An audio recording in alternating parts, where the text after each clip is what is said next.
If you are receiving this transmission, you are the Resistance.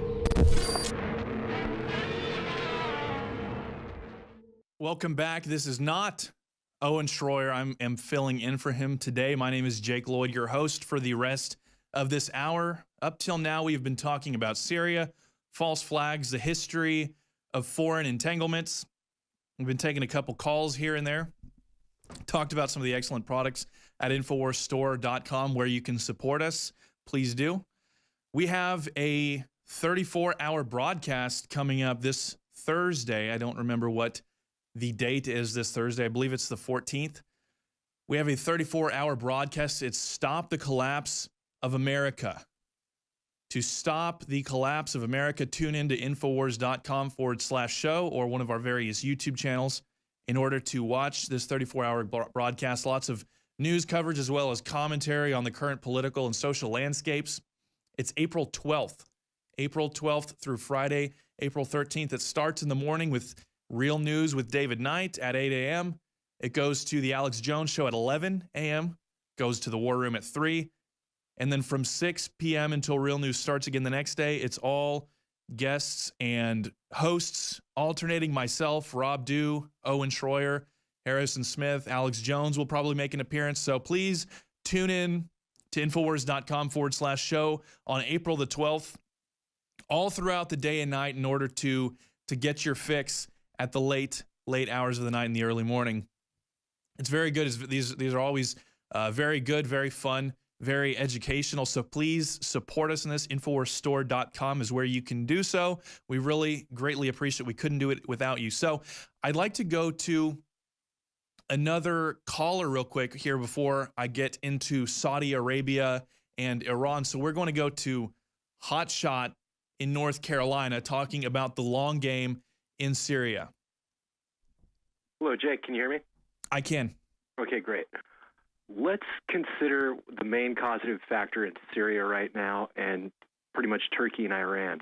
We've got the Nord Stream 2 pipeline coming in from Russia, and then we've got the Turk Stream pipeline coming off that.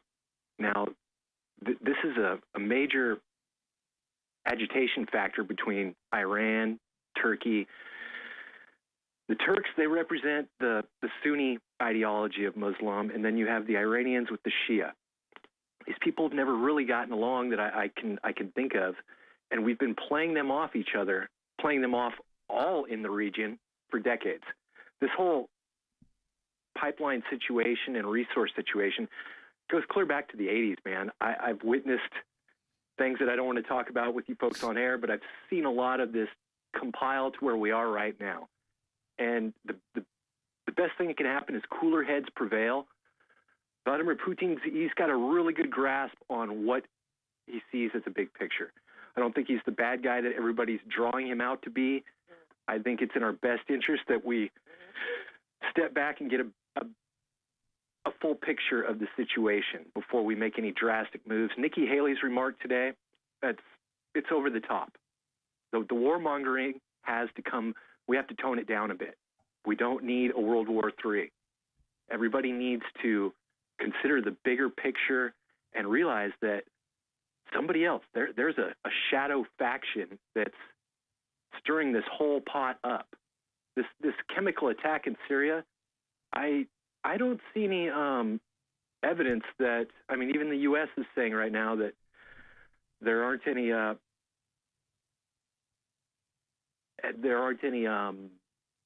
airborne particulate that's being picked up on our monitors. So how can we justify that this was actual chemical attack? Granted, there were bombs dropped, but the chemical attack seems to be a key causative factor to this Assad regime change. Yeah, the bombings have been going on for quite a while. So the chemical attacks, or the alleged chemical attacks, as I would call them, that's the catalyst for what's going on. And I'm glad that you brought up the Sunni and Shia dynamic, because that's something that I was actually planning to talk about today. Because Saudi Arabia, Turkey, like you mentioned, and Syria are all predominantly Sunni Muslims, whereas Iran, Iraq, and Lebanon are Shiites. The interesting thing is ISIS is also Sunni Muslim. And that adds a weird dynamic that you wouldn't think of during all of this, because it's a lot harder to be tough on certain countries or certain organizations or entities when we are allied with people like Saudi Arabia.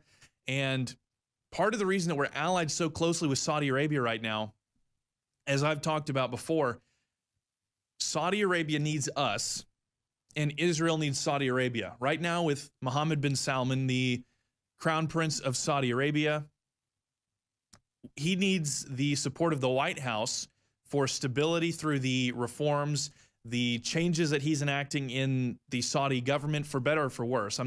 They are reforms in a certain way. We'll see how it affects us positively or negatively, but he wants our support in this while this is going on. And Jared Kushner is willing to give that to him. And Kushner is acting as an emissary for Israel. Israel wants Saudi Arabia to put pressure upon Palestine, another Muslim entity, in order to push them to come to peace talks with Israel. So that's the strange dynamic that's going on right now, which means that it's a little bit harder for us to take solid control of the situation because they have greater leverage than we do. Israel really, really is pressing us to push Saudi Arabia to get Palestine to come to peace talks. Saudi Arabia really prefers our support during these, so-called reforms, but they don't need it in the way that we need Islamic nations to tell Palestine to come to talks with Israel. Now, if we stopped being so closely allied with Israel, stopped allowing them to dictate our foreign policy, we wouldn't need to tiptoe around and try to figure out these very strange dynamics and politic around so much. We could have a much more clear-cut foreign policy. We wouldn't have to take things as they come. We could have a very clear-cut look at the world, a worldview within the Middle East, if you will. But that's not the case, because Israel, according to Haaretz, which is I believe that's how you pronounce it, it's an Israeli news outlet, Israel has reportedly provided direct aid and funding to Syrian rebels.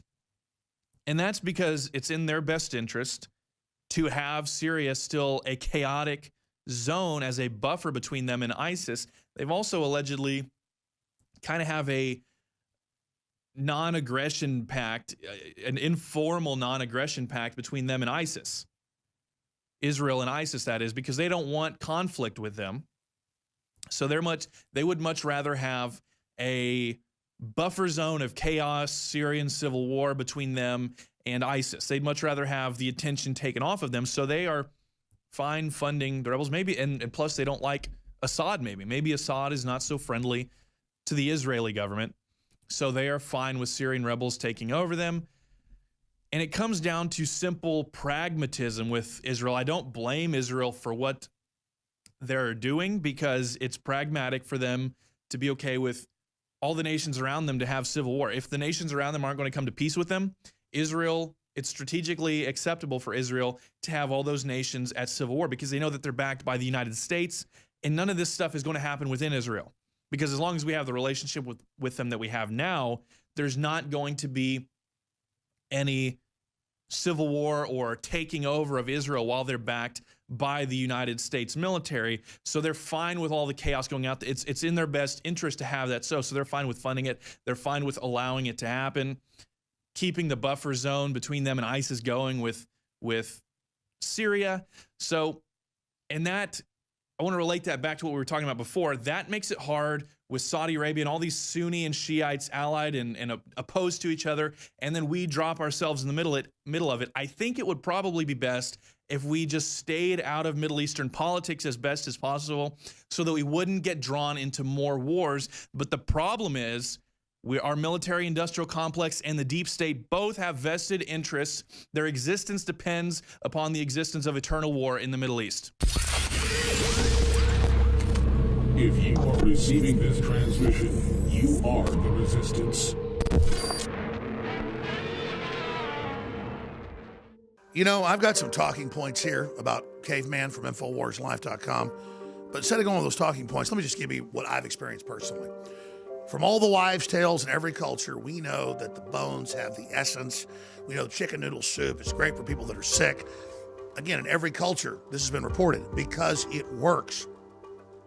And there's no way to quantify how strong this is, but the amount of bone protein and the amount of marrow and the amount of concentrated life force that is in this is incredible.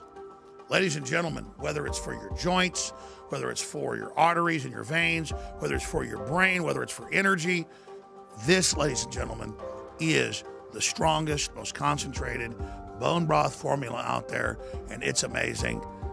Find out for yourself today at InfoWarsStore.com what it can do for you and your family. And again, I want to thank you all for your support. You are funding the information war in 2018.